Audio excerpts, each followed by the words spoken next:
मराठी, ते धडक ते धडक. सांगता येईना आणि सहनही होईना शौचा वाटे रक्तस्राव, वेदना, वारंवार शौचास होणे हा मूळव्याध नाही ना. मिळवा कायमचा आराम, तोही एका दिवसात, वेदना रहित विना टाका. मूळव्याधीवर औषधोपचाराबरोबर लेझर व इंजेक्शनची खास सुविधा देणारे विट्यातील पहिलेच हॉस्पिटल डॉक्टर बंडगर यांचे मूळव्याध स्पेशालिटी हॉस्पिटल, अनुराज हॉस्पिटल शेजारी, एससी स्टँडच्या बाजूला, खानापूर रोड, विटा. केवळ अचूक आणि वेगवानच नव्हे तर आपण पाहत आहात सर्वात लोकप्रिय कृष्णा काडसे जिओ मराठी न्यूज. मणक्याच्या जुनाट आजारासह गुडघेदुखी, मानदुखी, खांदादुखी, टाचदुखी आणि हातापायाला मुंग्या येण्यासारख्या आजारावर त्वरित आराम मिळवा डॉक्टर बंडगर यांच्या ब्लॉक इंजेक्शनच्या खास उपचार पद्धतीने. संपर्क डॉक्टर बंडगर हाडांचे हॉस्पिटल, विटा.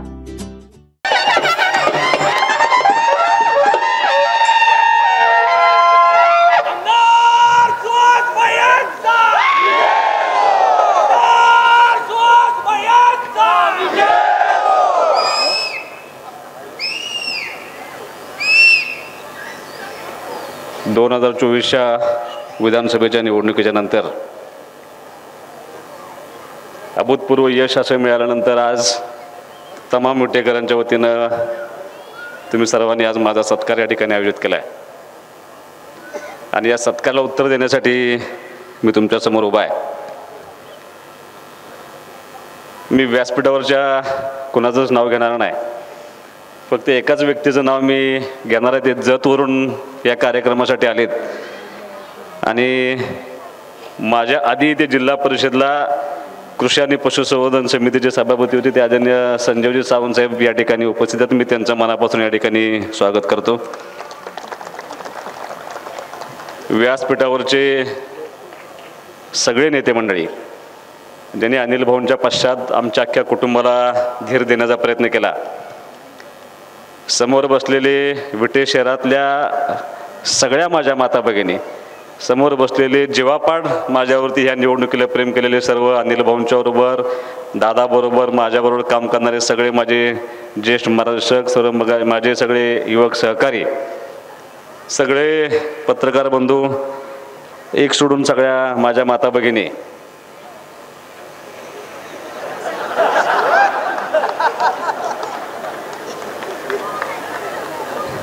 सगळ्याच गोष्टी काळजीपूर्वक बोलावं लागतात. पूर्वी सोशल मीडिया नव्हतं, पण आता तुमचं वागणं, बोलणं, चालणं सगळं टिपलं जातं. त्यामुळं परत कोणतरी म्हणणार की सगळ्या माता भगिनी म्हणल्याने जी बायको बसली होती व्यासपीठावर. त्यामुळे एक सोडून सगळ्या माझ्या माता भगिनी, मी तुमच्या सर्वांचं या ठिकाणी मनापासून स्वागत करतो. तुमच्या सर्वांचं मनापासून या ठिकाणी आभार मानतो. तुमच्या कार्यक्रमामध्ये, तुमच्या कार्यक्रमाची रूपरेषा नसताना मी 3 महिलांचा सत्कार करण्याचं नियोजन तुम्हाला करायला सांगितलं होतं. त्या 3ही महिला या कार्यक्रमासाठी या ठिकाणी उपस्थित आहेत. विधानसभेचं अधिवेशन चालू आहे आणि शासनानं शुक्रवारी दिवशी 4 वाजल्यानंतर 8 तारखेला होणाऱ्या महिला दिनानिमित्त शासनाची भूमिका मांडण्यासाठी विधानसभेमध्ये 4 ते 9 हा अख्खा तो वेळ आहे, तो महिलांच्यावरती बोलण्यासाठी त्या ठिकाणी ठेवला होता. आणि मी विधानसभेच्या अध्यक्षांना विनंती केली होती की मला महिलांच्यावरती त्या ठिकाणी बोलायचं आहे. मी माझं नाव दिलं होतं, पण कार्यक्रम 4ला सुरू झाल्यानंतर अध्यक्ष महाराज आमचे आले आणि त्यांनी आलेल्या सांगितले की आज फक्त महिलाच बोलतील, पुरुष कोण बोलणार नाही.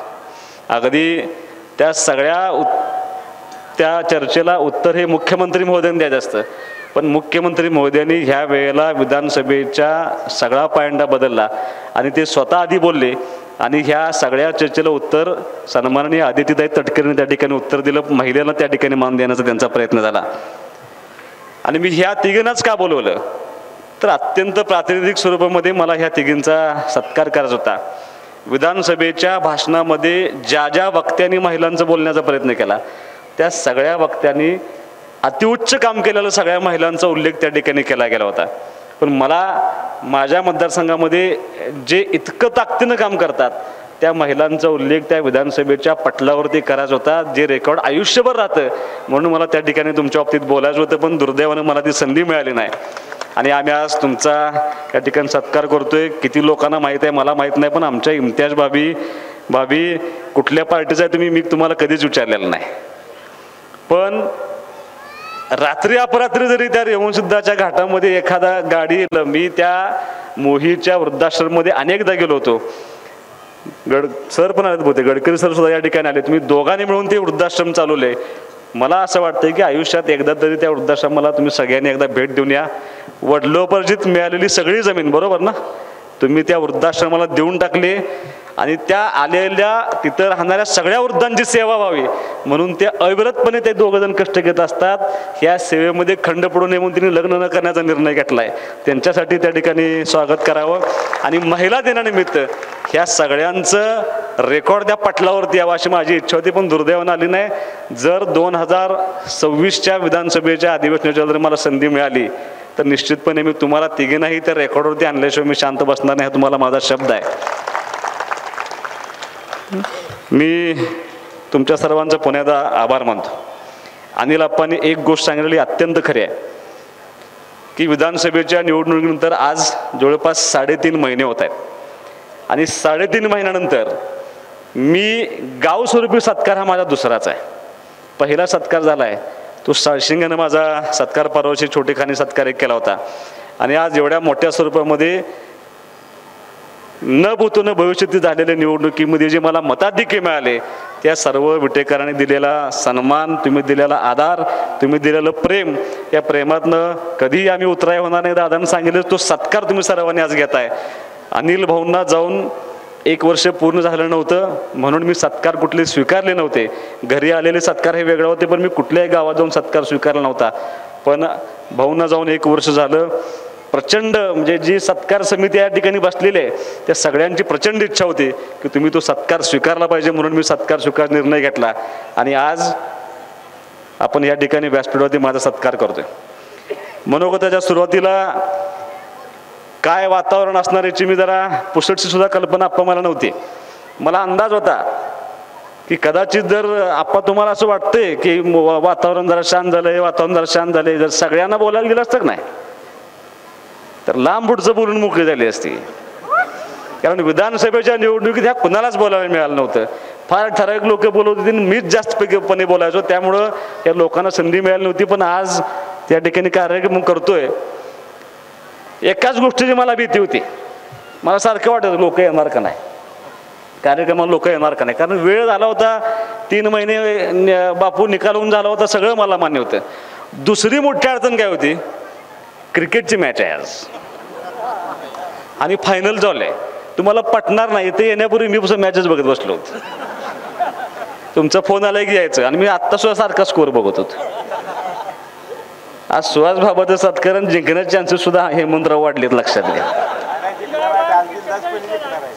आणि नुसतं एवढंच जिंकणार नाही दादा, मी काय ताकाल जाऊन बघा लपवणार नाही, मी नगरपालिका सुद्धा जिंकणार आहे. यावेळेला जी निवडणूक झाली मला तुम्हाला मुद्दाम सांगायचं, मला ह्या व्यासपीठावरती येत असताना मी आधी विनंती केली होती की मी इथूनच चालत येतो. मला सांगितलं नाही पुढच्या बाजूने चालत या, म्हणजे तिथून चालत या. कारण मला ह्या पाठीमागून येत असताना ह्या चौंडेश्वरीच्या चौकामध्ये ज्यावेळेला सत्कार होतोय त्यावेळेला समोरून चालत आलो काय पाठीमागून चालत आलो काय, माझ्या मनामध्ये अनेक वेगवेगळ्या भावना होत्या. एक भावना अशी होती की हे सगळं होत असताना, म्हणजे मी अनेकदा बोलून दाखवले की सगळे बघतायत, पण दुर्दैवानं आज अनिल भाऊ आणि काकी ह्या व्यासपीठावरती तरी असायला पाहिजे होती किंवा कुठून तरी हा सत्कार सोहळा बघायला असायला पाहिजे होती. ही मनामध्ये एक कुठेतरी कोपऱ्यात त्या माझ्या मनामध्ये दाटून राहिलं होतं. मी ठरवलं होतं की भावना आपल्या दाखवायच्या नाहीत, पण सुरेश काका आणि रेवण बापू तुम्ही तो पुतळा घेऊन तिकडून चालत आला आणि तुम्ही ज्यावेळेला येत होता त्यावेळेला मला अनिल भाऊ चालत येतात का याचा भास होत होता, लक्षात घ्या. त्या भावना माझ्या मनामध्ये होत्या. आणि तिथून आल्यानंतर सहज आयुष्याच्या प्रत्येक गोष्टीचा फ्लॅशबॅक घडावा तसा फ्लॅशबॅक माझ्या आयुष्यामधला घडत होता की लहानाचा मोठा झालेला सुहास, जन्मगाव जरी माझं गारडी असलं, म्हणजे काय गारडीवाले माझं वाईट वाटून घेणार नाहीत. म्हणजे आप्पा माझ्या आयुष्यातला 80% काळ हा ह्या रोडला गेलाय. त्याला काही कारण आहे. ह्या व्यासपीठावरती सत्कार स्वीकारत असताना आमदार झाले म्हणून माझी प्राथमिक शाळा ह्या ग्राउंडच्या पाठीमागं आहे. आता जिथं सभा चालू आहे या स्टेजच्या पाठीमागं माझी प्राथमिक शाळा आहे. ह्या लीलाताई देश चौगुलेचा 4थी पर्यंतचा विद्यार्थी 5वी पासून 10वी पर्यंत परत या महात्मा गांधी शाळेचा विद्यार्थी खेळत बागडत आयुष्यभर जे मित्र कमवले ते ह्या सगळ्या या विटे शहरामध्ये ह्या रस्त्यावरती फिरताना आणि परत 11वी 12वी असेल माझं कॉलेजचं शिक्षण असेल हे सगळं परत कुठे केलं असेल अण्णा तर ह्या बळवंत महाविद्यालयाच्या ग्राउंडवरती मी सुहास बाबांना माझं अख्खा आयुष्य या ठिकाणी घालवले. माझा जन्म हा डॉक्टर कारंडेंच्या दवाखान्यात झालाय. बरोबर ना मावशी? बरोबर आहे का नाही? बापू कुठे गेले? कारण डॉक्टर दवाखान्यात जन्म झाला ना माझा. मग कारंडे अण्णांच्यात सुहास बाबाचा जन्म आहे. लहानाचा मोठा सुहास बाबर इथं झालाय. अख्खं शिक्षण सुहास बाबरचे विटा शहरात झाले. सगळ्या शाळा माझ्या विट्यात झाल्या. आयुष्यात कमवलेले सगळे मित्र हे विटा शहरातले असतील. तर ह्यापूर्वी अनिल भाऊंचे जो आरोप होत होता का नाही बाहेर नालेत बाहेर नालेत बाहेर नालेत मला नाही नाकारलं विटेवाल्याने. विटेवाल्याने सांगितलं बाहेरनं नाही आमचा आहे. तुमचा जन्म कदाचित वाळव्याचा असेल माझा विट्यातला आहे. या व्यासपीठामध्ये याच ग्राउंडवरती या रस्त्यावरती लहानाचा मोठा झालोय.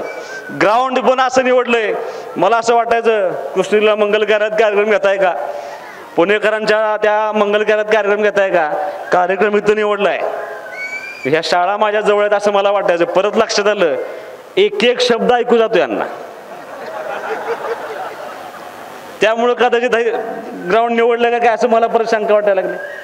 पण मला आनंद आहे की मला हे खरं बघायला भाऊ असायला पाहिजे होते. एवढ्या निवडणुका झाल्या आप्पा पण यापूर्वी झालेल्या निवडणुकीमध्ये या विटा शहरामध्ये कुणालाही लीड मिळालेलं नव्हतं. या वेळेला सगळं जुगारून दिलं आणि सुहास बाबूला 4-4.5 हजार मताचं मताधिक्य देण्याची किमया या विट्यातल्या आम जनतेने केली. ते निश्चितपणे माझ्या बाबतीत आमच्या कुटुंबा बाबतीत असलेलं प्रेम त्यांनी व्यक्त करण्याची भूमिका घेतली होती. मी तुम्हाला एवढंच सांगतो गेल्या अनिल भाऊ असताना सुद्धा म्हणजे अनिल भाऊ विधानसभेला 2014 साली आमदार झाले त्या दिवसापासून ते 19च्या विधानसभेच्या निवडणुकीनंतर ह्या शहरामध्ये जेवढी कामं झाली असतील ती सगळी आप्पा आपल्या माध्यमातून अनिल भाऊंच्या माध्यमातून पूर्ण करण्याचा प्रामाणिकपणे प्रयत्न झालाय. जवळपास 100-125 कोटी रुपये ह्या शहरातल्या रस्त्यांसाठी आपण दिले होते की ह्या शहरातले रस्ते ह्या शहरातल्या गटारी ह्या चांगल्या परिस्थितीमध्ये असाव्यात. ह्या भूमिका घेऊन आपण ती जबाबदारी पार पाडण्याचा प्रयत्न केला. ते सगळं ज्यावेळेला करत होतो त्यावेळेला काही गोष्टींची जाणीव मात्र आम्हाला 100% होत होती. म्हणजे प्रत्येक वेळेला सांगायचं म्हणजे मी कौतुकानं सांगतो की गेले 40-45 वर्ष झालं आमच्याकडं पंचायत समिती जिल्हा परिषदची सत्ता आहे. विरोधक सांगायचे की गेले 40-50 वर्ष झालं आमच्याकडे विटा नगरपालिकेची सत्ता आहे. पण फरक काय आहे तर फरक एवढाच आहे की ह्या मतदारसंघाला अनिल भाऊंनी फक्त पिण्याचंच नाही तर शेतीचं पाणी देऊन सुद्धा हा मतदारसंघ सुजलाम सुफलाम करण्याचा प्रयत्न केला. तुमच्या काळामध्ये 50 वर्षाच्या मात्र दुर्दैवानं आज सुद्धा ह्या शहराला पुरेसं पाणी मिळत नाही. कदाचित किती लोकांना माहिती आहे मला माहित नाही पण काही गोष्टी सांगणं हे माझं कर्तव्य आहे आणि तुम्हालाही माहीत असणं कर्तव्य आहे. त्या गोष्टी तुम्हाला मी मुद्दाम सांगणार आहे. 1857ची स्थापना आहे नगरपालिकेची बरोबर ना 54 1854 आपल्या नगरपालिकेची सत्ता म्हणजे नगरपालिका स्थापन झाली. 1954 हा 100 वर्षाचा काळ झाला. त्याच्यानंतरचा परत हा 60 वर्षाचा काळ झाला. याच्यामध्ये किती पाणी पुरवठा स्कीम झाल्या होत्या. ज्या वेळेला मूळ गाव होतं आपलं त्यावेळेला तत्कालीन जे पंतप्रधान ज्या औंध संस्थांच्या खाली आपण होतो त्यांच्या माध्यमातून ह्या धनगर ओढ्यातनं एक स्कीम झाली होती आणि त्या स्कीम मधून सायपननं पाणी जात होतं आपल्या टाकीला पाणी जात होतं आणि तिथनं पुढं परत ते पाणी गावाला जात होतं. 35-36 काहीतरी म्हणजे सार्वजनिक नळ असायचे. त्या नळातनं त्या ठिकाणी पाणी देण्याचा प्रयत्न असायचा. हळूहळू गाव विस्तारत गेलं. विस्तारत गेल्यानंतर परत एक स्कीम झाली येरळाची नंतर झाली नाही येरळाची नंतर झाली हेळात नेक झाली बरोबर ना. आता बापून सगळं माहीत असेल यात मग हेळातनं ज्यावेळेला स्कीम केली बापू, ती हेळ ज्यावेळेला उकरून बघितलं, तिथं पाण्याची उपलब्धता जास्त आहे काढल्यानंतर कुणी आणलं पाणी? कोण होतं त्यावेळेला? आबा पाटील होते, बरोबर ना? चुकत असेल तर मला सांगा. आबा पाटलांनी तो निर्णय घेतला. एक नळ पाणी पुरवठा केली प्रतिनिधींनी, एक केली आबा पाटलांनी. आबा पाटलांच्या काळामध्ये एक त्या ठिकाणी स्कीम झाली. मला जी माहिती घेतली त्याच्या पद्धतीनं, माझ्या माहितीप्रमाणे त्यावेळेला त्या वॉटर सप्लायचे जे सभापती होते किंवा जे अध्यक्ष होते त्या स्कीमचे, ते फुलचंदभाई शाह होते, बरोबर आहे. परत गाव विस्तारत गेलं आणि विस्तार करत असताना परत पाण्याची गरज पडल्यानंतर तिसरी स्कीम झाली तुमची, येरळतनं स्कीम झाली. ती कुणी केली? संपत नाना, MP कदम, बरोबर आहे का? या सगळ्या मंडळींनी ती स्कीम करण्याचा प्रयत्न केला आणि सगळ्यात यशस्वी स्कीम कुठली होती? तर ती येरळीची स्कीम त्यावेळेला चालू होती. परत त्या येरळीच्या स्कीमचं काय झालं? अण्णा आता तुम्ही त्याच्यावर बरंच बोललाय, मी काय त्याविषयी बोलणार नाही. परत 1996 साली एक नवी स्कीम झाली, घोगाव योजना त्यावेळेला स्कीम झाली.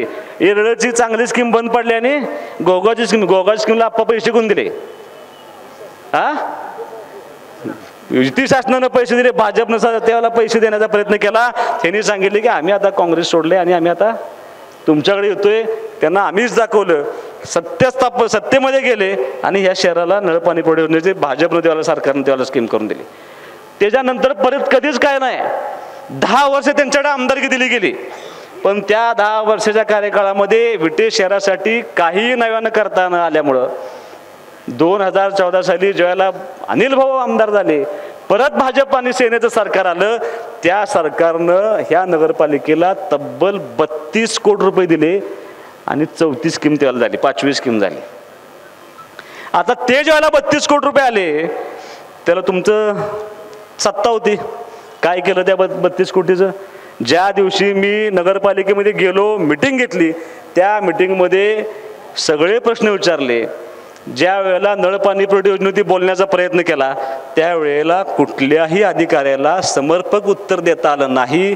किती किलोमीटर पाईपलाईन बदलल्या, किती गळती काढल्या, किती लिटरच्या टाक्या खरोखर बांधलेत, हे ज्यावेळेला विचारलं गेलं त्यावेळेला अधिकाऱ्यांना उत्तर देता आलं नाही. ह्याचा अर्थ स्पष्ट आहे की ते 32 कोटीची दिलेले पैसे तुम्ही दुर्दैवानं वाया घालवले आणि आजही आमची विट्यातली जनता पाण्यासाठी टाव पडते. परत सरकार आपला लाप्पा, अनिल भाऊ असताना त्यांनी ताकदीनं प्रयत्न केला. दुर्दैवानं अनिल भाऊ गेले, पण अनिल भाऊ गेल्यानंतर परत आम्ही भाऊभावांनी प्रयत्न केला आणि परत सरकारच्या मागे लागून तब्बल 87 कोटी रुपये आपण त्या नळपाणी पुरवठा योजनेला मंजूर करून आणले. ज्या वेळेला मंजूर करून आणले, नारळ फोडला, आठवतंय का आप्पा? बघा, नारळ फोडल्यानंतर ह्यांनी सांगितलं की ह्यातलं काय होत नसते, पैसे नसतात, त्याला काम चालू झाले. फक्त माझी विनंती एवढी की बघून या. त्या ITI पासूनचं काम चालू झाले, म्हणजे जेवढ्या स्कीम झाल्या त्या नळ पाणी पुरवठा स्कीममध्ये तुमचा कुठंही सहभाग नाही. ज्या वेळेला विटे शहराची निर्मिती झाली त्यावेळेला हे गाव जे होतं ते 9200 लोकसंख्येचं गाव होतं. याच्यामध्ये 51% उपजीविकेचं साधन कुठलं होतं तुम्हाला माहिती आहे का? शेती. 32% लोक हे फक्त व्यवसाय करायचे आणि उर्वरित लोक हे मग भाड्यानं देणं किंवा इतर व्यवसाय करून त्या ठिकाणी उपजीविकेचं साधन जगायचे. आणि ह्या गावाचा विकास व्हावा या हेतूनं जुन्या ज्या ज्या लोकांनी त्या ठिकाणी प्रयत्न केला होता त्या सगळ्यांचं म्हणणं असं होतं, ह्या गावाचा विकास व्हायचा असेल तर ह्या गावाला पाणी दिलं पाहिजे. त्यावेळेला फक्त 200-250 मिलीमीटर पाऊस पडत होता, त्याच्यावरती शेती होणे अवघड होतं. त्यामुळं ते करत असताना ह्या गावामध्ये नाला बंडिंग व्हावेत, तलाव व्हावेत. हे असं कधी लिहिलंय? मी नाही लिहिलेलं, त्यांनी पण लिहिलेलं नाही. हा 100 वर्षापूर्वीच तुम्हाला मी सगळं सांगायला लागलोय. ते अंमलात कोणी आणलं? तुमच्याकडे 50 वर्ष सत्ता होती, तुम्हाला त्यात 10 वर्ष 15 वर्ष तुम्ही आमदारकी भोगली, पण तुम्हाला हे जमलं नाही. हे जमवलं त्या वाघाचं नाव होतं अनिल भाऊ. आता रेवण बापूंनी दणदणीत भाषण केलंय, पण बापूंचे कुटुंबातले सदस्य त्याला तलाव होऊन देत नव्हते. तो तलाव व्हायला भाऊ ज्याला प्रयत्न करत होते, भाऊ आल्यावर भाऊंच्या गाडीवर दगड मारत होते, तलाव करायला नाही आमच्या जमिनी जातात. आज एका एका घरात 3-3 इनोव्हा आहेत. म्हणजे हे करण्याची जबाबदारी सगळी कोणी घेतली होती, तर हे करण्याची जबाबदारी ह्या शहराचा चेहरामोहरा बदलण्याची जबाबदारी आपण त्या ठिकाणी घेऊन काम करत होतो. ज्या ज्या वेळेला आपण संधी मिळाली, तुम्ही परत आमदारकी भोगली. माझा तुम्हाला आज जाहीर आव्हान आहे की तुम्हाला मिळालेली 10 वर्ष आणि अनिल भाऊंना मिळालेली 10 वर्ष, तुमच्या 10 वर्षाचं आणि अनिल भाऊंच्या 10 वर्षाची तुलना करूया बापू. एका व्यासपीठावरती येऊया, 10 वर्षामध्ये तुम्ही विटे शहराला किती पैसे आणले आणि अनिल भाऊंनी किती दिले याच्यात मेळ तर घालूया. आणि मग तुम्हाला कळेल की माणसं सुहास बाबरच्या मागे का उभा राहील. अनेक भागात आजही रस्ते नव्हते. म्हणजे ज्या ज्या वेळेला शासनाचा फोन येतो, मंत्रालयातनं फोन येतो की कामं सुचवा, आप्पा आम्ही तुम्हाला फोन करतो, अमरला फोन करतो, कार्यकर्त्यांना फोन करतो. 40-50 वर्ष तुम्ही सत्ता भोगल्यानंतर आम्ही काम काय सांगतो शासनाला? गटारीला पैसे द्या, रस्त्याला पैसे द्या. दुसरं काम आपण सांगितलेलं नाही. 125 कोटी रुपये फक्त रस्त्याने गटार करण्याची भूमिका आपण त्या ठिकाणी घेतली. तुम्ही काय करत होता 50 वर्ष? ज्या वेळेला शेवटचे 10 कोटी रुपये आले इलेक्शन लागायच्या अगोदर, आम्ही ज्यावेळेला यादी तयार करत होतो, मी यादी तयार करत असताना मी म्हणणार काय दरवेळेला उठून गटर रस्ते किती वर्ष काम करायचं आपण गटर रस्त्याचं. त्यावेळेला सांगोला नगरपालिकेची एक यादी पडली. मी ही माझ्या मागच्या भाषणात सांगितलं होतं. त्यावेळेला तत्कालीन आमदार शहाजी बापू होते आणि त्यांनी त्यांच्या मतदारसंघातली यादी टाकली. त्यांच्या मतदारसंघातले त्या नगरपालिकेची कामं अशी होती, क्रीडांगणला सुविधा पुरवणे, प्रत्येक समाजाला सभामंडप बांधून देणे, प्रत्येक समाजाला सभागृह बांधून देणे, गार्डन तयार करणे, हे सगळं तयार करत असताना मी तिथल्या सीओना फोन केला. म्हणलं तुम्ही हे करताय, ही जागा कोणाची आहे? जागा म्हणली आमची आहे, नगरपालिकेची आहे. मला प्रश्न पडायला लागला, सांगोला मोठं का विटा मोठं? आणि मग मी सगळी माहिती घ्यायला सुरुवात केली. ज्या आमदार झालो, मिटिंग चालू झाली, तुम्हाला मी आता नळ पाणी पडी योजनेचा विषय सांगितला. मी त्यांना एक प्रश्न विचारला, मी सीओना प्रश्न विचारला, गेल्या 40 वर्षाच्या काळामध्ये विटे शहरामध्ये किती आरक्षणं पडली होती, किती आरक्षणाच्या जागा नगरपालिकेने ताब्यात घेतल्या आणि किती आरक्षणं डेव्हलप केली? उत्तर होतं 0. एकमेव नगरपालिका आहे की अनेक आरक्षणं टाकली, एकही आरक्षण जागा ताब्यात घेतली नाही आणि एकही आरक्षण डेव्हलप केलं नाही. मग आरक्षण टाकली कशासाठी? कशासाठी आप्पा? ओरबडून खाण्याशिवाय तुम्ही नगरपालिकेला दुर्दैवानं काहीही करू शकला नाही. मी विटेकरांना सांगायला कदाचित माझा शब्द हा लागेल कुणाच तर मनाला, पण नगरपालिकेचं कारभार आणि अवस्था बघता विट्याची नगरपालिका ही व्हेंटिलेटरवरती आहे. आपण जर ह्या 2 वर्षामध्ये हे पैसे आणू शकलो नसतो तर आपली अवस्था ह्या जिल्ह्यातल्या सगळ्यात खालच्या दर्जाच्या नगरपालिकेमध्ये आपण गणलो गेलो असतो. पण ते करून द्यायचं नव्हतं. सत्ता कोणाची का त्याच्यापेक्षा इतर राहणारी माणसं ते मदत देऊ द्यात न देऊ द्यात, त्या माणसांच्या पाठीमागे उभं राहिलं पाहिजे ही भूमिका घेऊन काम करण्याचा आम्ही प्रयत्न केला आणि ह्या शहराला पैसे देण्याचा प्रयत्न केला. आज ती सगळी मंडळी माझ्या पाठीमागे उभा आहे. म्हणजे जेवढे उपकार मानावे तेवढे त्या ठिकाणी उपकार कमी आहेत. आप्पा मी आता तुम्हाला शेतीचं पाण्यात सांगितलं, तुम्हाला मी नळ पाणी पडी योजनेचं स्कीमचं सांगितलं. ग्राउंड आहे का विट्याला? कुठं आहे ग्राउंड? 2002 साली एक क्रीडा संकुल द्यायला मंजूर आलं होतं. त्याला मी दादा भावना म्हटलो होतो विट्यात जागा देत नाही असं पत्र माझ्यापाशी आहे. नगरपालिकेने सांगितलं की जागा उपलब्ध नाही, आम्ही ते करू शकत नाही. मी भावना म्हटलो होतं गारडे हद्दीत करूया, फार लांब नाही विट्यापासून. भाऊ म्हणले नाही, विट्यासाठी आणलंय, विट्यातच करायचं. दुर्दैवानं 4ला पराभव झाला. ते आमदार झाले, त्यांनी जे केलं की नाही एकदा क्रीडा संकुल, या जाऊ एकदा बघून काय अवस्था आहे. जागा कुणाची? जागा कुणाची आहे क्रीडा संकुलची? हा, अरे भाड्यांमध्ये मालक कोण आहे त्याचा? मालक तीच. त्यांनी जागा शासनाला भाड्यानं दिली. ती भाड्यानं देत असताना मेटकरांच्यात अतिक्रमण केलं. आणि मी असं म्हणतो, मी मिटिंग घेतली, म्हणलं पैसे खर्च करता येत नाही, लिटिगेशन चालू आहे. काय लिटिगेशन आहे? म्हणलं ते जाऊ दे लिटिगेशन, ते मेटकरीन जागा देऊन टाकायचं म्हणलं, काय आपल्याला जेवढं होईल तेवढं करू आपण त्याच्यामध्ये. आणि दुरुस्तीचा पर्याय मी 2 कोटी रुपये त्या ठिकाणी आणतोय मंजूर करून, आणि सगळं त्या ठिकाणी क्रीडा संकुल चांगलं करून घेतो. खो खो, कबड्डी, व्हॉलीबॉल, किती नावं घेऊ. ह्या खो खोमध्ये आज पापा मुलं या ठिकाणी उपस्थित असतील, नंदू काका या ठिकाणी उपस्थित असतील, स्वरूप पुणेकर असेल, रुपाली पुणेकर असतील, किंवा आणि कोण कोण खेळ असेल, राजू जाधव असेल, राजू काळे असतील, यशवंत चव्हाण असतील, ही सगळी पोरं ही आपल्याला नॅशनल लेवलला खेळून आले होते. कबड्डीसाठी कुस्तीसाठी टॉपचं आपल्या विटामध्ये त्या ठिकाणी पहिलवान त्या ठिकाणी चांगले घडले होते. क्रिकेटमध्ये आम्ही स्वतः खेळलोय, तेव्हा खेळायला एवढी प्रचंड मैदान असायची. खो खोला विटा म्हणलं की पुढच्या टीमच्या डोळ्यात पाणी यायचं. काय काय जण बाई देऊन निघून जायची. कुठं आहे खो खो आज, कुठं आहे कबड्डी आज, कुठं आहे आपली क्रीडाची संस्कृती, गेली लयाला. आरडी कस्तुरी गेल्यापासून एक नाटक झाले मला दाखवा तुम्ही आप्पा, एक सांस्कृतिक कार्यक्रम झालेला मला दाखवा कस्तुरी गेल्यापासून. नाही झाला. कुठं करायचा. पहिलं भैरवनाथ आपल्या प्रसाद थिएटरमध्ये आपण कार्यक्रम करत होतो, आता ते करायलाच कुठं नाही. ज्या वेळेला अनिल भाऊ आमदार झाले त्यावेळेला ह्या शहरामध्ये एक चांगलं नाट्यगृह व्हावं म्हणून भाऊ प्रयत्न करायला लागले. नगरपालिकेचं तेच उत्तर आलं. उत्तर काय, जागा उपलब्ध नाही.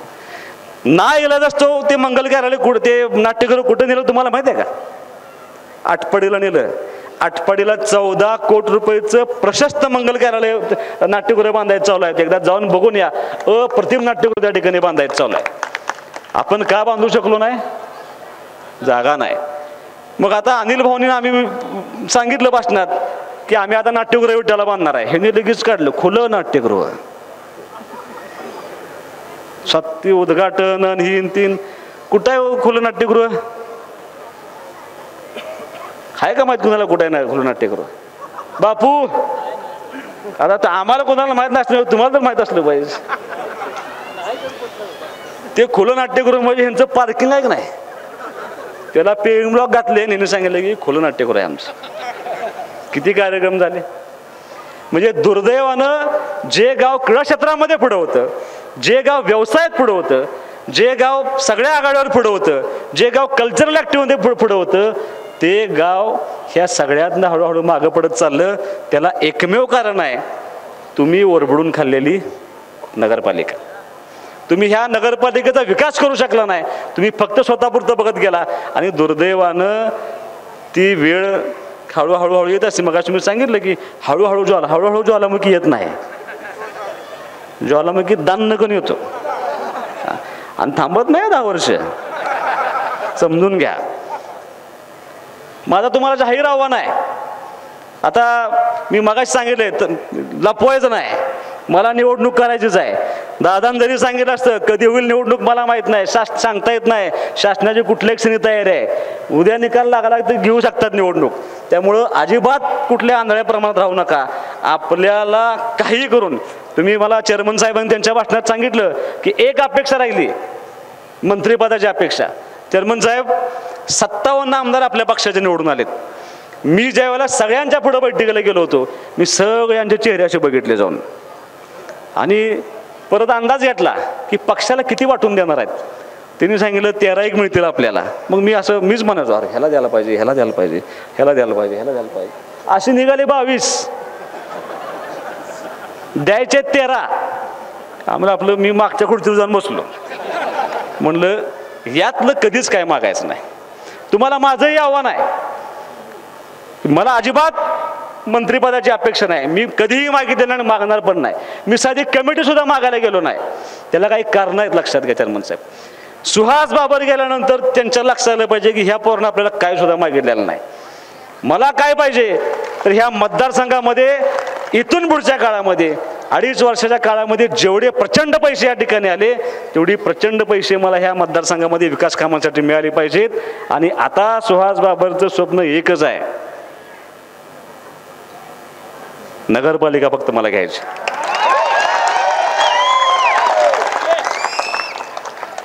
आमदार झालो मी, सगळ्यांनी पेट तुम्ही बांधून मोकळं झालाय. अजून पेटा बांधलेला नाही मी. एकच फक्त शिंदे साहेब म्हणले बांध. म्हणलं साहेब माझे पण आहे. काय पण आहे नगरपालिका. म्हणजे मी करतो मदत तुला. तेवढाच फक्त भेटा बांधला होता मी. माझी तुम्हाला विनंती आहे की हे सगळं करत असताना आत्ता झालेली निवडणूक ही प्रचंड वेगळी निवडणूक आमच्या कुटुंबासाठी होती, अख्ख्या पार्टीसाठी होती. अनिल भाऊ असते, निवडणूक असती तर कदाचित खूप वेगळं चित्र दिसलं असतं, कदाचित भाऊंच्या विरोधात उमेदवार उभा राहिला नसता. पण आज भाऊ गेले, म्हणजे आज तुम्ही मला ते फोटो दिला माझ्या आईचा आणि भाऊंचा, तुम्ही फोटो देण्याचा प्रयत्न केला.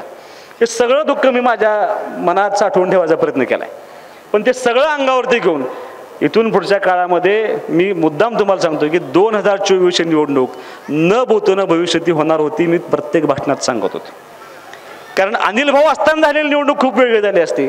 अनिल भाऊ गेले, आई गेली, ह्या कुटुंबातल्या सगळी मोठी माणसं गेल्यानंतर ही 2 मुलं 8 महिन्यामध्ये काय करू शकतात हा प्रश्न सगळ्यांना पडला होता. कोणालाही असं वाटलं नव्हतं की ही रिकवर होतील, बाहेर पडतील, ताकद लावतील. पण मी तुम्हाला मुद्दाम सांगतो, मी अनेक भाषणामध्ये सांगितलं, मी विधानसभेच्या निवडणुकीच्या आधी पण सांगितलं, हे एवढं सोपं नव्हतं. आई आणि वडील गेल्यानंतर ह्यातनं बाहेर पडायचं आणि सांभाळून न्यायचं. कदाचित ही व्यासपीठावरची माणसं नसती, कदाचित ही समोर बसलेली माणसं नसती, ह्या मतदारसंघातल्या माझ्या माता भगिनी नसत्या, या मतदारसंघातले सगळे कार्यकर्ते नसते, तर सुहास बाबर आणि अमोल बाबरचं अस्तित्व त्या ठिकाणी राहिलं नसतं. लक्षात घ्या, सगळं संपून गेलं असतं. पण मी ज्या ज्या वेळेला गेलो त्या प्रत्येक ठिकाणी अण्णा मला माहीत होतं आपला मतदारसंघ हा कुंडल कारखान्यापासून चालू होतो आणि उंबरगावपर्यंत शेवट जातो आणि माऊलीला चालू होतो ते तासगाव जवळच्या गोटेवाडीपर्यंत आपला मतदारसंघ जातो. 150च्या वर गावं, एवढा मोठा विस्तीर्ण प्रदेश, हे सगळं करत असताना अनिल भाऊ गेल्यानंतर 8 महिन्यामध्ये ह्यातला एकही कार्यकर्ता आपल्यापासून दुरावता कामा नये. भाऊ नाहीत याची जाणीव ह्या सगळ्या लोकांना होता कामा नये. मतदारसंघातल्या कुठल्याही व्यक्तीला असं वाटलं नाही पाहिजे की काम होत नाही, विकासाचं काम खुंटलंय. ही सगळी जबाबदारी पेलत असताना हे सगळं दुःख पाठीवर ठेवून आम्ही दोघं कार्यकर्ते बरोबर सगळे नेते मंडळी इतक्या ताकदीने प्रयत्न करत राहिलो. त्या 8 महिन्यामध्ये 1350 कोटीचा निधी आपण ह्या मतदारसंघामध्ये आणण्यामध्ये यशस्वी ठरलो होतो. मला असं वाटतं की ही ताकद जी मिळाली, ही ताकद हे तुमच्या सगळ्यांच्या आशीर्वादावरती प्रेमावरती मिळाली. मी ते सगळं फिरत होतो. 3 महिने मी आधी प्रचार चालू केला होता, कारण मला माहित होतं परत गावं संपत नाहीत. मी एका दिवसात 10 गावात जायचो. दुपारी ज्या गावात गेलो की नाही, मी प्रचाराचा मुद्दाम सांगतो, ग्रामीण भागामध्ये दुपारी गेल्यानंतर माणसं कोण सापडत नसतात, ती सगळी मळ्यात असतात माणसं. शहरातलं गोष्ट वेगळी आहे. पण मी ज्या ज्या वेळेला सभेला गेलोय असं एकही गाव नव्हतं की त्या गावामध्ये मी 2ला जाऊ द्या, 3ला जाऊ द्या, 1 वाजता जाऊ द्या, 4 वाजता जाऊ द्या, किमान 200 महिला असायच्या आणि 200-300 पुरुष असायचे. का तर अनिल भाऊचं पोरग आहेत आणि ते प्रचार माझं भाषण ऐकायचे, माणसं मला येऊन भेटायची. सोन्यानं माझं काम केलं नाही, मी त्याला सांगितलं होतं की मला म्हणजे 1990 साली अनिल भाऊ ज्यावेळेला पहिल्यांदा उभं राहिले होते त्यावेळेला महाराष्ट्रातला एकमेव उमेदवार होता की त्या उमेदवाराला माणसांनी पैसे गोळा करून दिले, माणसांनी त्यांना उभा केलं होतं. त्यावेळेचे जे नेते होते त्यावेळेला त्यांचा पोशाख शहाजी बापू, घोरपडे काका असे धोतर घालायचे आणि ओटा घेऊन पुढे यायचे. आणि रोजगार हमीच्या कामावर आलेली माणसं होती ते त्यांच्या ओट्यात कोण 5 रुपये, 2 रुपये, 10 रुपये टाकायचे आणि त्याच्यावरती अनिल भाऊनी निवडणूक लढली आणि अनिल भाऊ आमदार झाले होते. आज 35 वर्षानंतर त्यांच्या कुटुंबावर प्रसंग आला होता.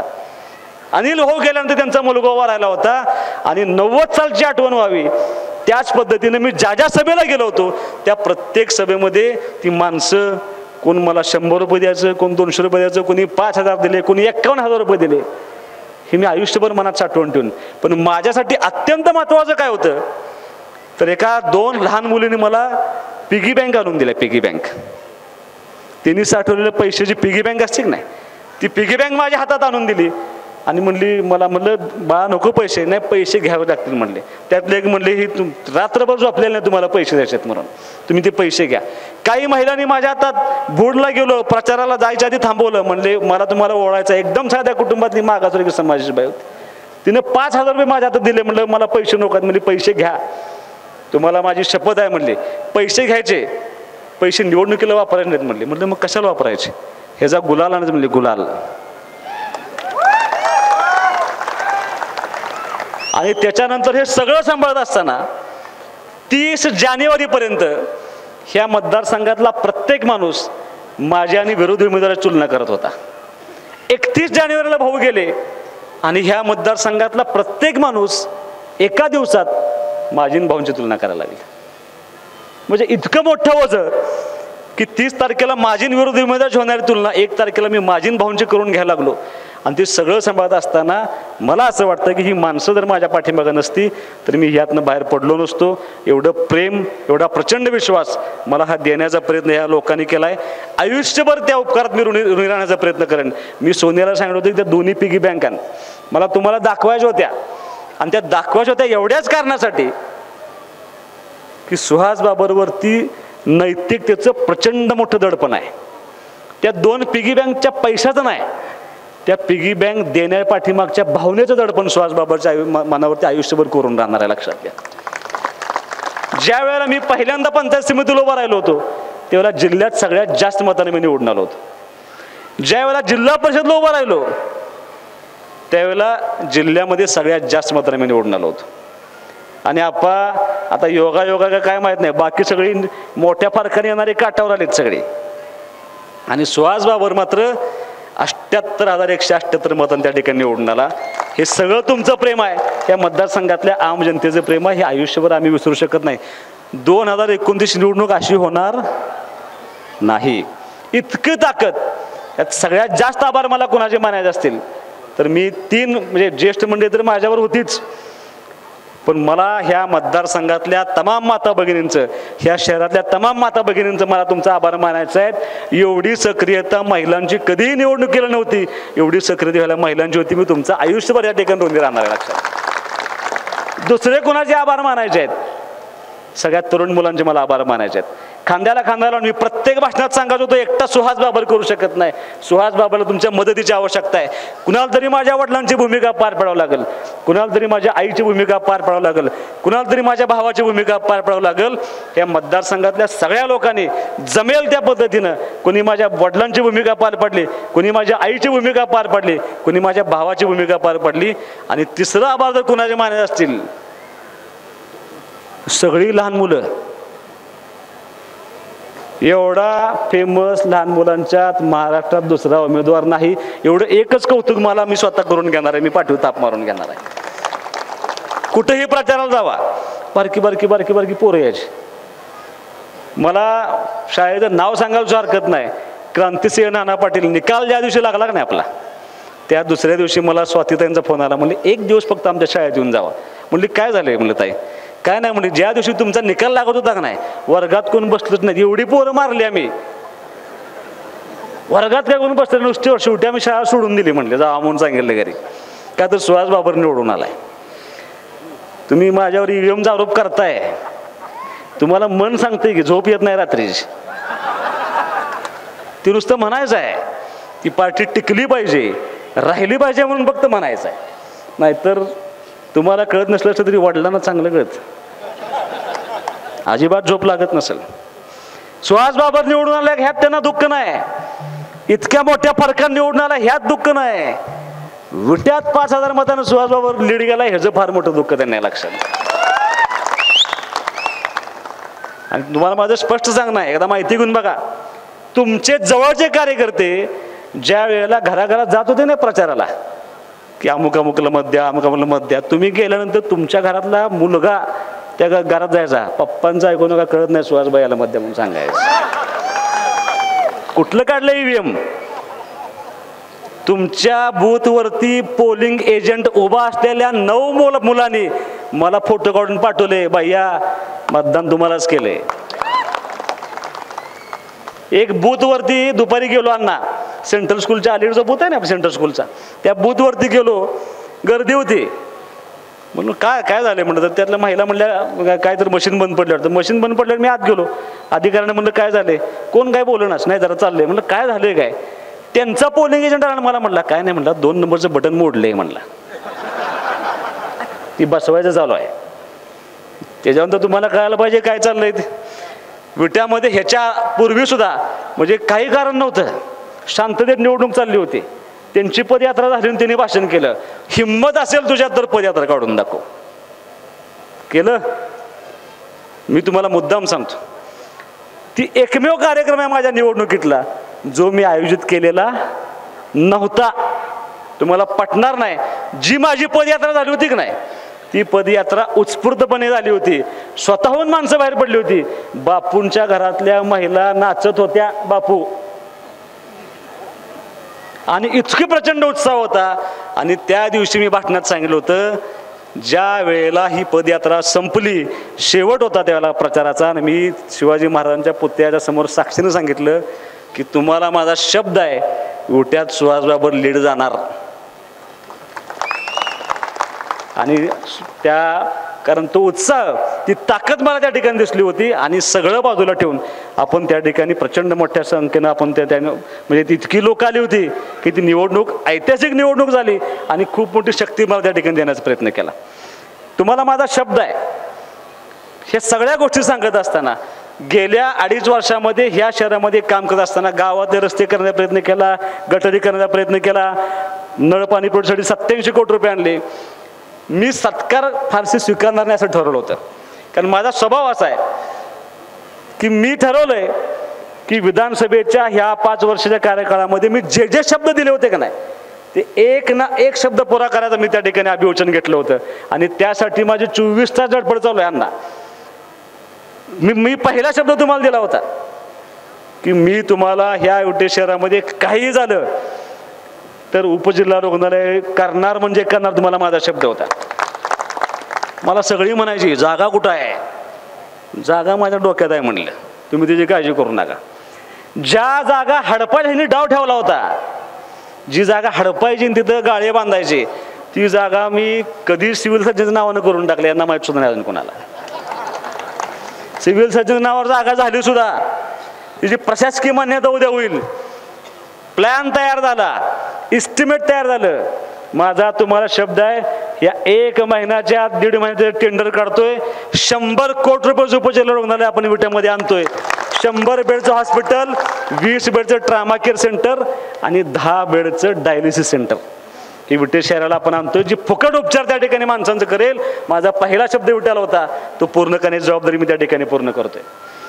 काय करायचं आहे अजून, ह्या शहराला सगळे रस्ते जोडणारे रस्ते. आज एक राष्ट्रीय महामार्ग झालाय.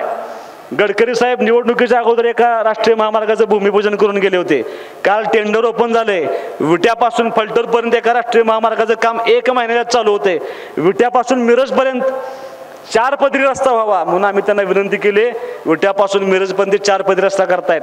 एक राष्ट्रीय महामार्ग ग्रीनफील्ड हायवे अजून जातोय. विट्याला जोडणारे विटा वेजेगाव रस्ता मोठा केलाय. विटा लेंगरे, विटा पारे आपण हॅम मध्ये पकडलाय. 750 कोटी रुपये मला हॅम मधून आलेत. हे सगळे रस्ते आपण त्या ठिकाणी ताकदीनं पूर्ण करायचा प्रयत्न करतोय. उद्देश एकच आहे की ह्या शहराला जी पहिली संपन्नता होती ती संपन्नता आणून देण्यासाठी जे जे करणं मला शक्य आहे ते करण्याचं अभिवचन सुहासबाबांनी या निवडणुकीत दिलंय. ते ताकदीनं पूर्ण करण्याचं मी अभिवचन तुम्हाला या ठिकाणी देतोय. अजिबात त्यात कुठे कमी पडणार नाही. कुठल्याही परिस्थितीमध्ये ह्या शहराला जे गरजेची गोष्टी आहेत त्या सगळ्या भौतिक सुविधा असतील, ह्या शहरातले जेवढे व्यवसाय आहेत ते सगळे परत संपन्नते आणण्यासाठी जे जे करणं शक्य आहे ते सगळं करत असताना पाणी झालं, लाईटची व्यवस्था झाली, रस्ते झाले. आप्पा 2 राष्ट्रीय महामार्ग झाल्यानंतर उदय सामंतांना एकाच गोष्टीच्या मागं लागलोय मी. आता 2 वर्षाच्या आत मला चांगल्या इंडस्ट्री मला माझ्या विट्यामध्ये द्यायचा आणि त्यांनी तो शब्द मान्य केलाय. 2 वर्षामध्ये आपण ह्या शहरामध्ये चांगल्या मोठ्या इंडस्ट्री आणू. म्हणजे जे जे शब्द दिले होते ते सगळं पूर्ण करण्याचा मी त्या ठिकाणी प्रयत्न करतोय. दुसरी एक गोष्ट मला करायची आहे. मला असं वाटलं होतं माणसाला ठेच लागली की माणूस शहाणा होतो. ह्यांना काय ठेच लागली तरी माणूस शहाणा होईनाच अजून सुद्धा. म्हणजे 4-4.5 मतांना मागं पडलेत. मगाशी कोणतरी सांगत होतं पण मी म्हणलं आता लय त्यांना शहाणं करायला जाऊ नका, अशीच राहिली पाहिजेत सगळे. आत्मपरीक्षण करायचं बाजूला राहिलं. मला कोणतरी म्हणले की आता नेटाने फिरतेत, याला जाऊन भेट त्याला जाऊन भेट, माफी मागायचं. आता ही म्हणजे ही पहिल्यापासूनची पद्धत आहे. एकानं विस्कटायचं आणि एकानं सावधच नाटक करायचं. बापू आता तुम्हाला सावध राहावं लागणार आहे. आता तुमच्याकडं धर्मेश भाई यांच्याकडे सारखं आता येणार पोराचं चुकलंय. आता सगळं मी बघतोय. आधीच बघायला पाहिजे होतं. वेळ निघून गेली ना. आता माणसांना मान्य नाही. 2011 साली दादा विरुद्ध त्यांची निवडणूक झाली होती. अचानक निवडणूक लागली. सगळ्या परिस्थिती बदलल्या गेल्या होत्या. मिळतील ती माणसं एकत्र करून आम्ही त्या ठिकाणी पार्टी उभा करायचा प्रयत्न केला. 4,500-5,000 मताचा एक वॉर्ड होता. 700 ते 800 मतं त्यावेळेला त्यांच्या कॉलेजच्या स्टाफची विद्यार्थ्यांची त्यांनी लावली होती. आणि जाहीर भाषणात ते सारखं सांगायचे की अमोलच्या विरोधात मी 1,000 मतांनी निवडून येणार, अमोलच्या विरोधात मी 1,000 मतांनी निवडून येणार. आम्हाला पण वाटतं राहिलं येईल बिल निवडून, आता काय 1,000 मतांना काय सांगावं. कॉलेजची पोरं लाईन उभा राहिली ती मतदानाला, आणि मी तिथं गेलो आणि ती पोरं मला अशी करायची कॉलेज,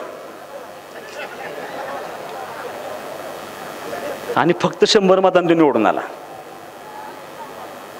ती हुशार आहे. 11ला उभा राहिलेलं परत उभा राहिलेलं नाही अजिबात कुठं सुद्धा. बघा तुम्ही, परत मागच्या दाराने गेलीत नगरपालिकेत, उभा राहिलं नाही परत कुठं सुद्धा. राहिले ते राहिले, माझ्यावर झाले 24ला. 11ला तुम्ही उभा राहिला होता. 11 पासून विट्यातली माणसं तुमची वाट बघत होती की तुम्ही कधी एकदा बॅलेटवर येताय. आणि तुम्ही बॅलेटवर आला आणि तुम्ही जे कर्म केलेत, तुम्ही जे ह्या विट्यातल्या लोकांना त्रास दिलाय, त्या त्रासाचा विस्फोट करायला लोकांनी ठरवलं होतं. आणि तो विस्फोट ह्या विट्यातल्या लोकांनी आत्ता केला आणि तुम्हाला या ठिकाणी मागं पाठवून दिलं. लक्षात घ्या, तुमच्या कर्माचं फळ तुम्हाला मिळालंय. आम्ही चांगलं करत गेलोय, तुम्ही वाईट करत गेलाय. म्हणजे मी केलेलं काम सांगत आलोय. मी आजही सांगतो, येणारी निवडणूक सुद्धा मला कुणाला तरी संपवायचं आहे, कुणाला तरी ह्यातनं हद्दपार करायचं म्हणून करायचीच नाही. मी शब्द दिला होता, 2.5 वर्षामध्ये प्रचंड काम केले. ते सगळे शब्द पूर्ण करण्यासाठी मला नगरपालिकेत सत्ता पाहिजे. आणि मला नको आहे इथं बसलेली, समोर बसलेली आम जनतेची नगरपालिका असली पाहिजे. त्या नगरपालिकेमध्ये गेल्यानंतर कोणाला भीती नाही वाटली पाहिजे. ह्या शहरात वावरताना, ह्या शहरात व्यवसाय करत असताना कुणाच्या मनात भीतीचं वातावरण निर्माण नसलं नाही पाहिजे. काय गरज आहे आपण कोणाला घाबरायची. मी कार्यक्रमाचं ठिकाण ठरवलं. मी पहिल्यांदा अमरला काय सांगितलं होतं माहिती आहे का, एकही गाडा यातला बंद होता कामा नये, यांचा व्यवसाय बुडता कामा नये म्हणून सांगितलं होतं. आता अमर आणि गणेश 2च गाड्या चालू आहेत, बाकी आम्ही बंद करायला लावलेले नाहीत. मग कुणी बंद करायला लावले? संशोधनाचा विषय. 40 वर्ष नगरपालिका तुमच्या तुम्हाला पाणी पुरवठा करता आला नाही, रस्ता आला करता आला नाही. 40 वर्षामध्ये एकच केले, गाडा लाव, गाडा काढ, भाजीवाली बसव, भाजीवाली उठव.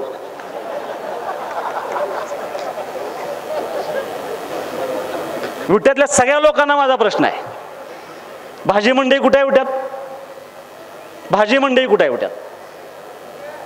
कुठे आहे भाजी मंडई?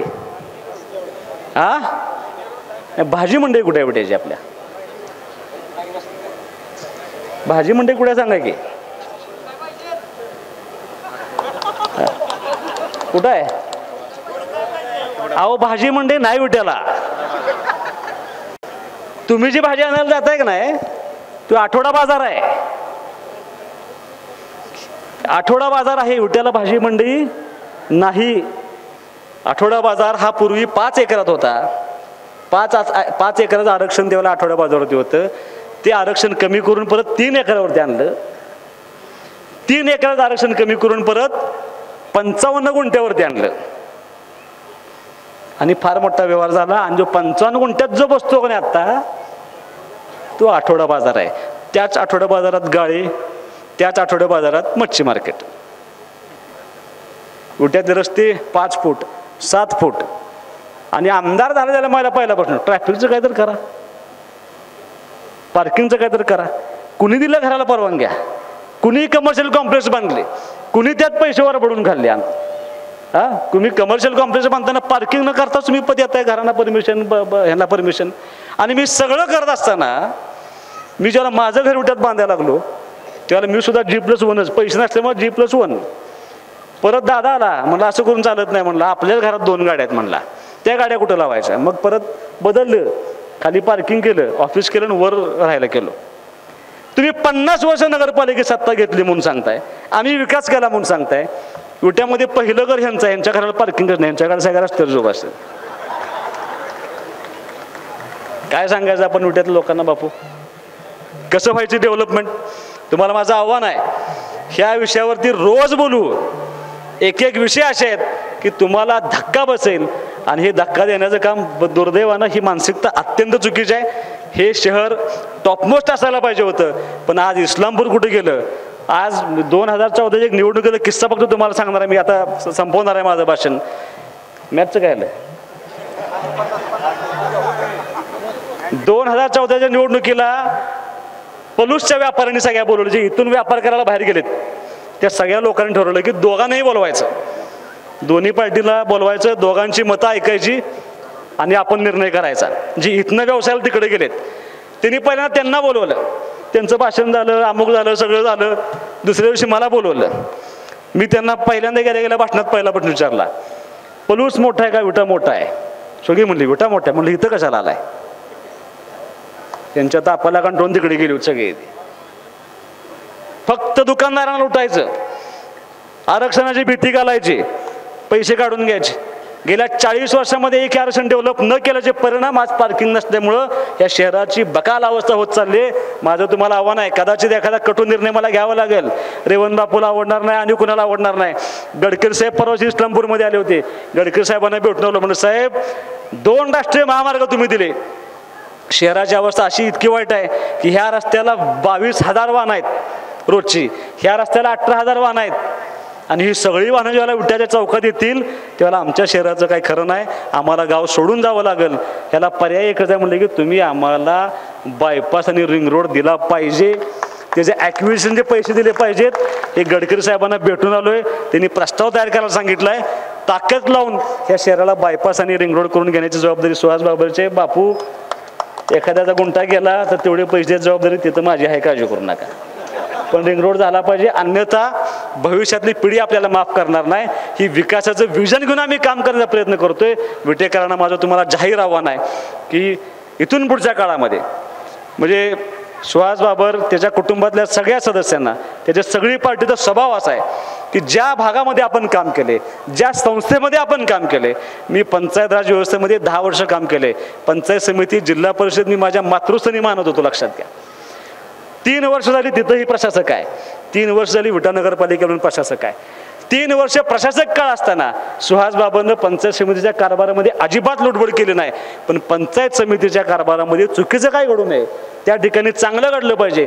पंचायत समिती राज्यात पहिली आली पाहिजे. मी नसताना, पदाधिकारी नसताना अधिकाऱ्यांच्या जीवावरती पंचायत समिती परवाशी विभागात पहिली आली आणि मला आत्मविश्वास आहे पंचायत समिती राज्यात पहिली येईल. त्याचं उत्तरदायित्व मी सोडलेलं नाही अण्णा, ते उत्तरदायित्व चेअरमन साहेब आप्पा आजही मी सांभाळतोय.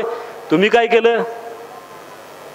तुम्ही जसे नगरपालिकेचं तुमचा कारभार संपला, प्रशासक जसा आला, तुम्हाला मिळायचं बंद झालं. दुर्दैव आहे बघा, लक्षात घ्या. 40 वर्ष आपण ज्या खुर्चीवरती बसतो, ज्या संस्थेमध्ये बसतो, त्या संस्थेवरती प्रशासक आल्यानंतर एक कलमी कार्यक्रम चालू आहे. बदनामी करायची विटा शहराची, नगरपालिकेची बदनामी करायची चालू आहे की नाही यांना? स्वच्छता होत नाही म्हणे, स्वच्छता कशी होईल तो त्यांचा PL बाहेर आणून टाकतोय कचरा. ह्यांच्या व्हॉट्सअप ग्रुपवर मेसेज आहेत, कचरा बाहेर टाका, कचरा बाहेर टाका. का तर बदनामी झाली पाहिजे शहराची. कोणाची बदनामी करताय? सुहास बाबरची. नशेचा विषय काढला बालचंद्रनं, खरं बोलायचं नव्हतं मला त्या विषयावरती. कायदा सुव्यवस्था राखलीच पाहिजे, त्यासाठी आमदार म्हणून जे करणं आवश्यक होतं ते मी बालचंद्र अगदी करेक्ट करतो. पण ज्यावेळेला तुम्ही विस्कटायचा प्रयत्न केला, हे सगळं माझ्यावर टाकण्याचा प्रयत्न केला, मी प्रेस घेऊन तुम्हाला एकच प्रश्न विचारला, जे जे आरोपी आहेत ते कोणाचे आहेत, कोणाच्या आजूबाजूचे आहेत, कोणाचे उजवे डावे आहेत, त्याचं जरा आत्मपरीक्षण करा. त्यानं तुम्हाला बोलता नाही आलं. तुम्हाला माझी आजही विनंती आहे, जरा इथनं पुढं तुम्हाला मी 2014ला पण सल्ला दिला होता, 24ला पण सल्ला देतोय, वडिलांचा सल्ला घेऊन जरा पत्रकार परिषद करत जावा. स्वतःच्या मनानं काही करत जाऊ नका. ती कॅपॅसिटी तुमची राहिलेली नाही आता. हा सुहास बाबर तुम्हाला असं वाटत होतं हलक्यात घेत होती सगळी, म्हणजे भाऊ गेले, भाऊंच्या पार्थिव देहाला हार घातला आणि गाडीत बसले, म्हणले 15 दिवसात भाऊंच्यात वाट लागते म्हणले आता घराची. आता आम्ही दोघं भाऊ काय आहे अजून कुणालाच कळलं नाही, आमच्या बायकांना पण कळलेलं नाही अजून. त्यांना काय तर फार लांबची गोष्ट आहे, त्यामुळे ती स्वप्न सुद्धा कधी बघू नका. म्हणजे इतकं प्रचंड ती आत्मीयता असायला लागते. मी विधानसभेच्या निवडणुकीला सांगितलं होतं, माझे सगळे चुलत भाऊ माझ्याबरोबर होते, माझा सख्खा भाऊ तर प्रश्नच नाही. विधानसभेच्या निवडणुकीला अर्ज भरायला जाताना सुहास बाबरला त्याच्या भावाच्या माफी मागायला गेली नव्हती, त्या चुलत भावांच्या माफी मागायला गेली नव्हती. भावकीच्या माफी मागायला लागली नव्हती. त्याला कारण आहे ती आत्मीयता, ती प्रेम, ते सगळं सामान्य जबाबदारी आम्ही त्या ठिकाणी पूर्ण केले. तीच आत्मीयता, तेच प्रेम समोर बसलेल्या माणसांच्या सुहासबाबर आयुष्यभर दाखवेल. आयुष्यभर त्या ऋणात राहून काम करण्याची भूमिका इथून पुढच्या काळामध्ये घेतली जाईल.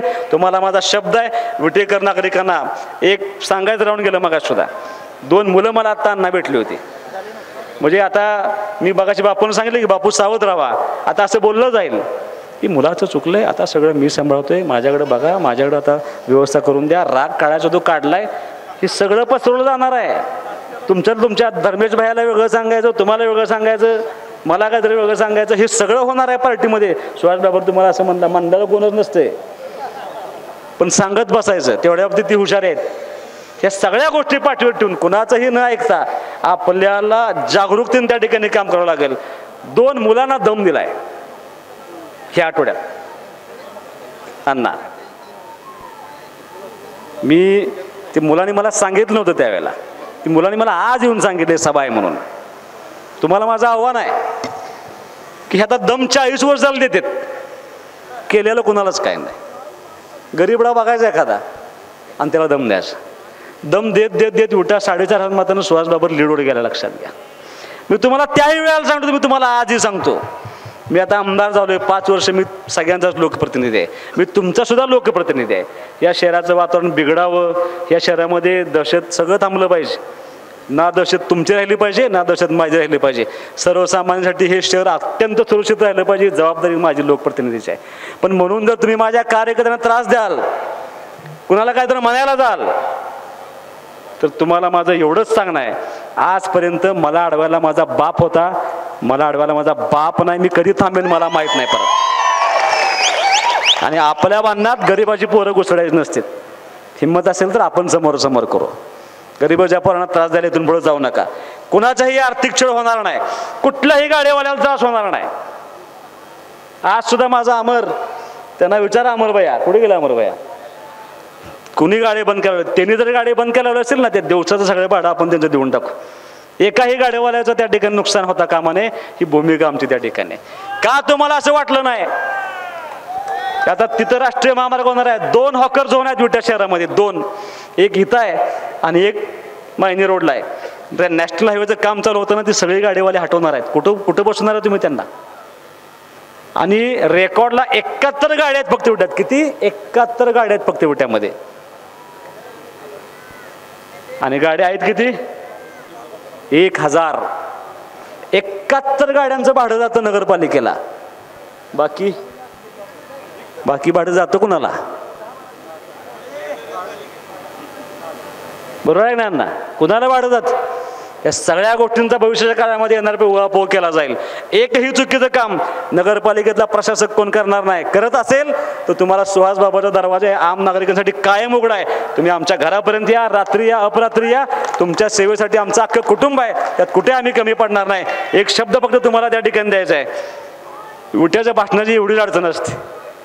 मुद्दे प्रत्येक वेळेला सामान्य माणसं मला देतात, खालण्यासारख्या चिठ्ठ्या देतात. बघा, ह्याच्यावर बोला, सगळंच आज बोललो तर परत मजा राहणार नाही बापू. मी तुम्हाला एवढंच सांगतो की दर महिन्याला अधिवेशन संपलं की विट्यातल्या सगळ्या लोकांना, माझं सामान्य लोकांना आव्हान आहे, दर महिन्यातला 1 तारीख तुम्हाला दिली जाईल. त्या तारखेला सुहास बाबर आमदार म्हणून दिवसभर नगरपालिकेत असेल आणि जनता दरबार माझा त्या ठिकाणी भरेल. तुम्हाला ज्या ज्या अडचणी असतील, सामान्य माणसाला जी अडचण असेल, ती अडचण तुम्ही माझ्यापर्यंत घेऊन या. समोर बसून कोणालाही 1 रुपया न देता तुमची अडचण त्या ठिकाणी पूर्ण ताकदीने सोडवली जाईल. हा सुहास बाबाचा शब्द आहे. दर महिन्याला जनता दरबार विट्यासाठी सेपरेट त्या ठिकाणी नगरपालिकेत केला जाईल. इथून पुढच्या काळामध्ये ती भूमिका घेऊन आम्ही काम करू. जे प्रेम, जे विश्वास तुम्ही माझ्यावर दाखवला, एवढं सोपं नव्हतं. एवढ्या कमी वयामध्ये तुम्ही सर्वांनी माझ्या पाठीवरती खूप मोठी ताकद दिली. ही सगळी ज्येष्ठ मंडळी, म्हणजे राजकारणामध्ये मी आज जर कोणाचं आभार मानणार असेल तर ह्या सगळ्या ज्येष्ठ मंडळींचं. हिनी जवळपास अण्णा किती 8-9 हजार घरं गेलाय का तुम्ही उठ्यात? 8-9 हजार घरं तुम्ही सगळी त्या ठिकाणी फिरलाय. प्रत्येक माणसानं त्या ठिकाणी ताकद लावली. मी तुम्हाला एवढंच सांगतो ह्या सगळ्यांची नैतिक जबाबदारी घेऊन सुहास बाबर इथून पुढच्या काळामध्ये काम करेल. त्यात कुठेही मी कमी पडणार नाही. ह्या शहराला पहिली जुनी संपन्नता ती देण्याची जबाबदारी माझी असेल. दहशतमुक्त गाव असेल, कुणाच्याही आर्थिक त्या ठिकाणी कुचंबना केली जाणार नाही, कुणालाही व्यवसायाला त्या ठिकाणी अडचण आणली जाणार नाही. या प्रत्येक माणसाच्या पाठीमागं सुहास बाबर मग तो भाजीवाला असेल, गाडेवाला असेल, हातगाडेवाला असेल, नगरपालिकेतला कर्मचारी असेल, स्वच्छतेचा कर्मचारी असेल किंवा मोठा एखादा नेता असेल, या सगळ्यांच्या पाठीमागं सुहास बाबर ताकदीने उभा आहे. ती ताकद तुम्ही आजपर्यंत मला दिली. त्या ताकदीचा उपयोग सुहास बाबर हा फक्त आणि फक्त या भागातल्या या मतदारसंघातल्या आम जनतेसाठी करेल एवढं अभियोजन तुम्हाला मी या ठिकाणी देतो. खूप वेळ झाला आहे, जवळपास 1 तास मी त्या ठिकाणी माझं मनोगत व्यक्त करतोय. जे प्रेम आणि आशीर्वाद तुम्ही सर्वांनी दिला आहे त्या सगळ्याबद्दल तुमच्या सर्वांच्या मनापासून या ठिकाणी आयुष्यभर ऋणी राहीन आणि समर्पित भावनेनं तुमच्यासाठी जगेन हे अभिवचन देऊन मी त्या ठिकाणी थांबतो. जय हिंद, जय महाराष्ट्र. जिओ मराठी, ते धडक ते धडक.